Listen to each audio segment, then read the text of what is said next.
함께 나누실 하나님 말씀은 골로새서 4장 말씀입니다.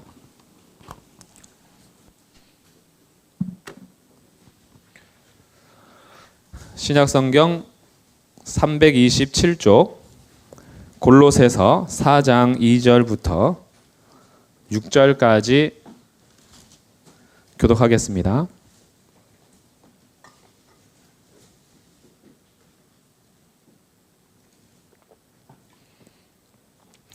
골로새서 4장 2절부터 6절. 기도를 계속하고 기도에 감사함으로 깨어 있으라.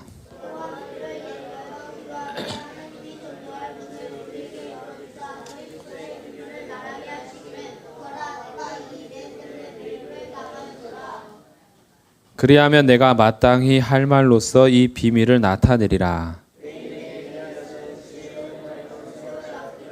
함께 읽습니다. 너희 말을 항상 은혜 가운데서 소금으로 맛을 냄과 같이 하라. 그리하면 각 사람에게 마땅히 대답할 것을 알리라. 아멘. 아멘.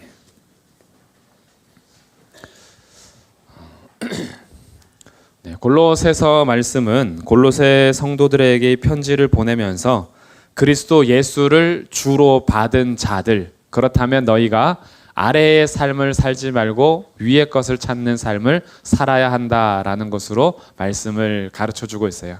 특별히 골로새 교회를 무너뜨리고 성도들을 해쳤던 사람들 중에 거짓 교훈과 거짓 교사들이 있는데 그들 가운데서 너희가 흔들리지 말고 옛사람대로 살지 말고 너희가 전에 육체에 머물렀던 땅의 삶을 살지 말고 너희가 바라봐야 할 그 비밀이신 그리스도 앞에서, 그리고 너희를 정말 풍성하게 하고 너희를 온전하게 하실 그 예수가 누구인지를 분명히 알고 예수 안에서 너희가 위의 것을 찾는 삶을 살아야 한다라고 지금 교훈하고 있습니다. 그래서 위의 것을 찾는 삶이 무엇인지 3장에서 쭉 얘기하고 있고요. 가정에 가서도 아내들에게, 남편들에게, 자녀에게, 종들에게, 상정들에게 어떻게 해야 되는지를 말한 다음에 이제 마지막 권면과 인사를 하면서 골로새서를 마치고 있습니다. 그럼 이제 권면에서는 두 가지 명령이 나타나고요. 인사에서 이제 무엇을 할 수 있는지 오늘은 이 세 가지를 함께 나누도록 할 텐데, 먼저 권면을 할 때 두 가지 명령이 있습니다. 첫 번째 명령은 2절에서 나오는 건데요. 기도를 계속해라 라는 겁니다. 기도를 계속해라. 두 번째 명령은 뭐냐 하면 5절에 나오는 건데, 외인에게 대해서는 지혜로 행하라, 그런 거죠. 지혜로 행하라. 이 두 가지 명령을 하고 있어요. 그럼 이 두 가지 명령을 다시 한번 살펴보겠습니다. 백성들에게, 하나님의 백성들인 거죠. 그리고 성도들에게 요청하는 것이 뭐냐 하면 기도를 어떻게 하라고요?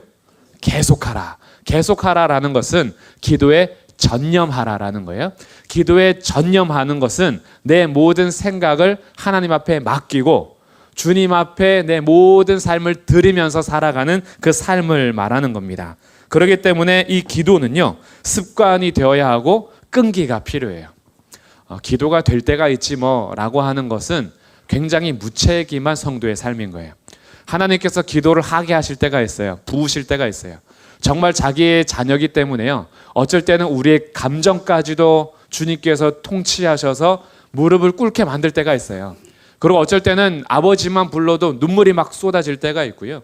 정말 주님 앞에서 막 부어주실 때가 있어요. 그런데 그 부어주시는 것 때문에 기도하게 하실 때는 하고 안 하게 하실 때는 말고, 이거는 굉장히 무책임한 거예요. 하나님의 사랑을 오용하는 거죠. 성도들에게 끊임없이 요구가 되는 건 뭐냐 하면 쉬지 말고 기도해라. 기도에 깨어 있어라. 기도를 계속해라. 기도에 대해서요, 수없이 얘기합니다. 구약에서도 마찬가지고 신약에서도 마찬가지고 기도를 소홀히 하라고 가르친 구절은 한 구절도 없어요. 기도는 될 때 해라 이러는 경우가 없어요. 기도에 대해서는요, 입을 크게 열라 그러고요, 부르짖으라 그러고요, 하나님 앞에 매달리라 그러고요, 기도하는데 낙심하지 말라 그러고요, 기도하는데 포기하지 말라 그러고요. 그러니까 기도에 대해서 우리가 끈기를 가지고 습관을 갖는 것이 굉장히 중요합니다. 우리 주일 말씀처럼 다니엘도 기도의 습관이 있었어요. 그 어떤 것도 끊을 수 없는 하나님과의 교제 시간을 하루에 3번씩 가졌던 거죠. 거기에 창문을 열고 기도하는 시간이 3번이지만 더 있을 수도 있어요. 다윗 같은 경우도 하루에 7번씩 하나님을 찬양하는 그런 자기의 삶의 습관이 있었어요. 어떠한 형성되어 있는 것이 있죠. 습관은 우리의 삶을 형성하게 됩니다. 습관을 만들기까지는 굉장히 끈기가 필요해요. 그리고 노력이 필요하죠. 그리고 그 습관이 형성이 되면 그 습관은 나쁜 습관이든 좋은 습관이든 그 습관이 우리의 인생을 끌어가게 돼요. 이 습관이 게으름이면 게으른 삶대로 열매를 맺게 됩니다. 그 습관이 육체적이면 육체의 열매를 맺게 돼요. 근데 그 습관이 기도면 기도의 열매를 맺습니다. 그 습관이 하나님 앞에서의 순종이면 순종의 열매를 맺어요. 그러니까 우리가 어떤 습관을 들이냐가 굉장히 중요한데 주께서는 오늘 바울을 통해서 골로새 교회에게 뭘 요구하시냐면 기도를 계속해라. 기도에 대해서 끈기를 가지고 습관을 가져라. 그래서 오늘도 이렇게 기도의 자리에 오신 이것이야말로 이미 복 받으신 겁니다. 기도의 자리에서 하나님의 응답이 당장 있건 없건 상관없이요. 하나님께 나오는 것 자체가 복이잖아요. 그럼 하나님 앞에 나오는 이 자리가요. 우리에게도 습관이 되기를 바랍니다. 근데 여기서 한 걸음 더 나가서요. 기도의 자리에 나왔다 안 나왔다가 아니라 기도회에 참여를 해도 기도 안 하고 가는 경우도 많아요. 그냥 예배 시간이기 때문에 기도 시간이기 때문에 모였다가 흩어지는 경우가 있는 거죠. 한 걸음 더 나가는 것은 기도의 자리에 나오는 것도 습관이지만 우리의 삶의 자리에서도 기도가 계속될 수 있도록 우리의 은밀한 골방이 있어야 하겠고요. 또한 기도회에 나왔더라도 기도회에 나와서 예배 끝 이게 아니라 기도회의 자리에서 기도할 수 있는 습관이 되기를 바랍니다. 이것은 하나님과 나와의 기도 시간이 되는 거고요. 모였을 때는 공동으로 함께 기도하면서 하나님께서 우리에게 전체적으로 주는 기도 제목이나 공동체에서 주는 기도 제목으로 함께 간구하면서 기도하는 습관을 우리가 계속 끈기를 가지고 습관을 가운데 하는 것. 이게 기도를 계속해라 라는 권면인 거예요. 근데 이렇게 기도에 전념하는데 두 가지 방법을 말해 주십니다. 그 두 가지 방법은 기도에 감사하라 라는 것이 첫 번째이고요. 두 번째는 깨어 있어라 라는 거예요. 2절에 나오죠. 감사하라 라는 것은 하나님께서 우리에게 원하시는 뜻입니다. 감사할 수 있는 건요. 모든 일이 내가 생각하는 대로 형통하기 때문에 감사가 아니라 모든 일이 하나님의 손에 있기 때문에 감사할 수 있는 거예요. 그러니까 감사의 제목을요. 내가 겪은 어떤 열매를 보면 때로는 상처가 되고 감사 못할 때가 많죠. 어떻게 감사해요? 내가 원하는 대로 안 됐는데. 그런데 우리가 감사할 수 있는 이유는 내 눈앞에 펼쳐진 열매들 때문이 아니라 이 모든 것이 다 하나님의 손에 있기 때문에 감사할 수 있는 거예요. 그래서 기도할 때 감사를 요구하는 거예요. 기도할 때 딱 먼저 부르잖아요. 하나님 아버지 부르잖아요. 주기도문 할 때는 하늘에 계신 우리 아버지, 때로는 전능하신 하나님, 은혜가 풍성하신 하나님, 우리 하나님에 대해서 부른다라는 것은요, 그 하나님이 실제로 이 땅 가운데 그렇게 주관하시고 역사하시는 분이기 때문인 거죠. 그래서 감사함으로 기도하는 것이고요. 두 번째, 기도할 때 우리 자세는 깨어 있어라 라는 거예요. 깨어 있어라 라는 말이 도대체 무슨 말이냐 하면 육체적인 어떠한 깸을 의미하는 것보다 예수님이 곧 오십니다. 믿으십니까? 네, 예수님이 정말로 다시 오세요. 그러면 기도할 때 왜 깨어있으라라고 얘기하냐 하면 주의 날이 도적같이 올 것인데 깨어있는 자들에게는 도적같이 오는 게 아니에요. 왜냐하면 주의 재림을 기다리면서 자기의 삶을 날마다 경계하며 살았기 때문에 이 경계하다라는 말이 깨어있어라라는 거예요. 주님께서 언젠간 결산한 날이 옵니다. 우리의 모든 삶에 대해서 결산할 때가 와요. 주님께서 다시 오셨을 때 우리의 모든 행동에 대해서 주님께서는 다 심판하시고 판단하실 겁니다. 그렇기 때문에 주님이 오시기 때문에 자기의 삶을 경계함으로 살아가는 것을 깨어 있어라라고 얘기하는 거예요. 주님이 안 오실 것처럼 살아가는 걸 잠자는 자라고 하는 겁니다. 주님이 꼭 안 오실 것처럼 살아가는 사람들이 있죠. 그러나 주님은 곧 오십니다. 그렇기 때문에 주님의 오심을 기다리면서 어떻게 해요? 깨어 있어라라는 거죠. 그러니까 세대 속에서 분별력을 가져야 돼요. 세대가 흘러가는 대로 사는 거는 잠자는 겁니다. 시대가 흘러가는 속에서 믿음을 지키기 위해서 경계하는 것이 기도할 때 필요한 거예요. 기도할 때 분별해야죠. 이것이 주님께서 원하시는 뜻인지 아닌지 기뻐하신 뜻인지 아닌지, 선한 뜻인지 아닌지를 언제요? 기도할 때 깨어 있으라는 거죠. 그래서 우리에게 기도를 계속 요청하면서 첫 번째는 감사하라 그러고 두 번째는 깨어 있어라라고 얘기하는 겁니다. 그 기도 제목은 3절에 나오는 거예요. 전도의 문을 우리에게 열어달라는 거고요. 그럼 두 번째 명령을 보겠습니다. 두 번째 명령은 5절에 나와요. 외인에 대해서는 지혜롭게 행해라 라는 건데요. 외인이라는 것은 예수님을 믿지 않는 사람을 말하는 겁니다. 바깥 사람들, 교회에 소속되어 있지 않은 사람들, 예수님을 믿지 않기 때문에 밖에 있는 그 사람들이 외인이에요. 그 외인과의 관계에서는 어떻게 행하라고요? 지혜롭게 행해라 라는 거예요. 그러면 지혜롭게 행하는 또 방법이 두 가지가 나와요. 그 첫 번째가 5절 끝에 나오는 세월을 아껴라. 바깥 사람들, 믿지 않는 사람들과의 관계 속에서 지혜롭게 행하는 첫 번째가 세월을 아껴라. 시간을 제대로 잡아라 라는 거예요. 우리에게 공평하게 주어진 것이 있다면 하루 24시간. 부자나 가난한 자나 병든 자나 건강한 자나 모두에게 다, 나이 많은 분이든 나이가 적은 분이든 모두에게 똑같은 시간 24시간. 그 24시간 중에서 바깥 사람들과의 관계 속에서 우리가 지혜롭게 행하기 위해서는 시간을 제대로 잡아라. 우리의 시간을 어디에 쓸 것인지, 어떻게 사용할 것인지를 분명하게 제대로 쓰는 것을 세월을 아끼라 라는 말로 우리 가운데 하고 있어요. 그러니까 외인에 대해서요, 우리가 외인들이 살아가는 대로 살아가면서 그들의 가치관에 따라서 그들이 사는 방법에 따라서 똑같이 살면요, 세월을 놓치는 거예요. 그들이 가는데 우리도 다 가고, 그들이 하는 거 우리도 다 하고, 그들이 누리는 거 우리도 다 누리고, 이런 건 지혜롭게 행하는 게 아니에요. 왜냐하면 그 모든 것들은 영원한 것이 아니거든요. 그렇기 때문에 세월을 아끼라라는 것이 지혜롭다라는 거고요. 두 번째 방법은 6절에 나옵니다. 자, 6절을 우리 다시 한번 읽어보겠습니다. 시작. 너희 말을 항상 은혜 가운데서 소금으로 맛을 냄과 같이 하라. 그리하면 각 사람에게 마땅히 대답할 것을 알리라. 아멘. 지혜롭게 행하는 두 번째 방법은 말을 잘해라 라는 거예요. 말을 잘하라는 건데 어떻게 잘하냐면 은혜 가운데 하래요. 은혜 가운데. 은혜 가운데 하라는 것은 하나님께서 우리에게 은혜를 공급하시는 가운데 하는 건데 어떻게 표현되느냐? 상냥하고 친절하게. 그렇게 표현되는 것이 은혜 가운데 하는 말이고요. 이것을 비유적으로 한 것이 소금으로 맛을 냄같이 하라는 거예요.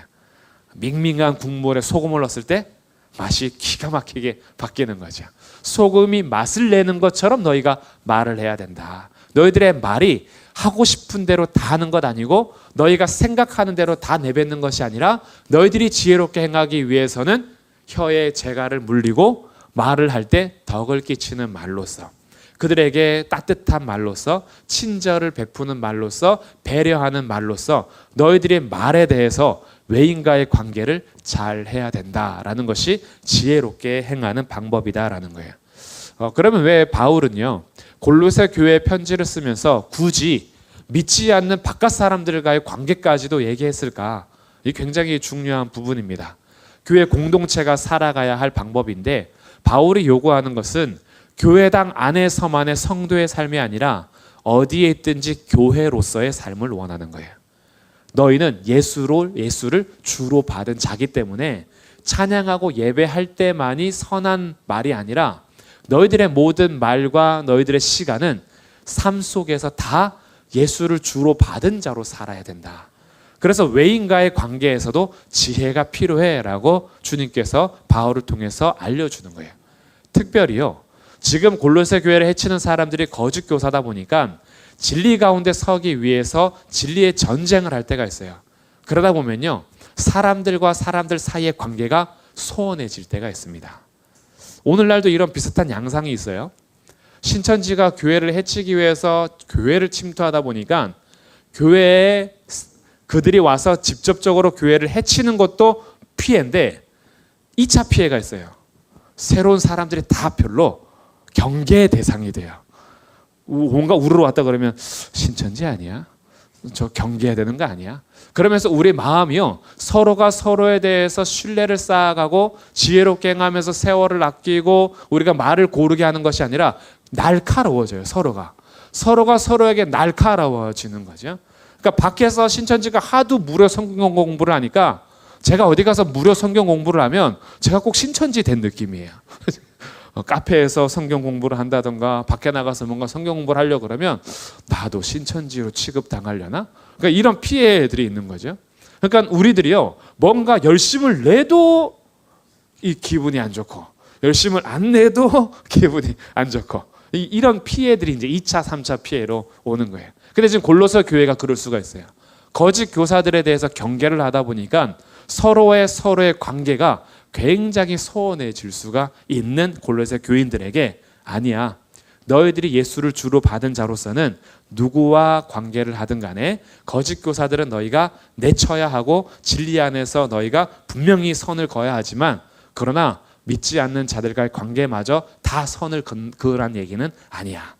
지혜롭게 행하라 라는 것이 오늘 골로새 교회 성도들에게도 요구가 되고 있는 겁니다. 그러니까 우리들도 마찬가지죠. 이 명령을 우리도 받아야 되는 거예요. 첫 번째 명령은 기도를 계속 하라는 것이고, 두 번째는 지혜롭게 행해라 라는 이 명령을 받습니다. 세 번째 골로새 교회 마지막 인사에서 이렇게 쭉 보시면 7절부터 18절까지가 이제 마지막이거든요. 근데 그 마지막에 사람들을 굉장히 많이 소개하고 있어요. 7절에는 두기고를 소개하고요. 두기고는 내 사정을 너희에게 다 알려줄 건데 그는 사랑받는 형제고 신실한 일꾼이고 주 안에서 함께 종이 된 자다. 9절에서는 신실하고 사랑을 받는 형제 오네시모를 소개하고요. 10절에서는 나와 함께 갇힌 아리스다고, 그리고 바나바의 생질인 마가도 소개합니다. 11절에서는 유수도라 하는 예수도 소개하고요. 12절에서는 그리스도 예수의 종인 너희에게서 온 에바브라가 너희에게 문안한다고 에바브라를 소개합니다. 14절에서는요, 사랑을 받는 의사 누가, 이 누가복음을 쓰는 누가입니다. 그 누가를 소개하고요. 또 데마, 나중에 데마가 바울을 떠나는 데마긴 한데 그렇지, 데마도 소개하고 있어요. 또한 15절 라오디게아에 있는 형제들 눈바, 그 여자 집에 있는 교회도 소개하고, 마지막 17절에서는 아키뽀를 소개하고 있어요. 그러니까 바울이 편지를 마치면서 동역자들의 이름을 쭉 나열하고 있는 이 편지의 마지막을 보면서 오늘 우리가 함께 기도하고 싶고 또 함께 나누고 싶은 것은요, 바울과 이런 공동체의 모습이요, 오늘 우리 성도와 교회의 모습이 되어야 하는 거예요. 성도들이요, 외로움을 많이 느끼면 안 돼요. 성도들은 이런 성도들과의 교제가 있어야 돼요. 그래서 정말 서로 마음을 나눌 수 있고 같이 기도 제목을 나눌 수 있고 함께 울고 함께 웃을 수 있는 그런 동력자가 필요한데, 이런 동력자들이 함께 교회 신앙생활하는 교회 안에 있을 때 너무나 좋겠죠. 물론 한 교회는 아니더라도 다른 교회 다니더라도 이런 동력자들이 있으면 너무나 좋겠죠. 근데 한 교회 다닌다면 이 안에서도 이런 공동체십, 이런 동력자들이 생긴다면 그것이 정말 행복한 교회 생활이 되는 거죠. 근데 바울이 이렇게 한 명 한 명 소개하면서 누구 사랑받는 형제, 함께 갇힌 자, 함께 주의 일을 열심히 하는 자, 이렇게 소개하는 동력자들이 있는 것이 부러운 거죠, 이제.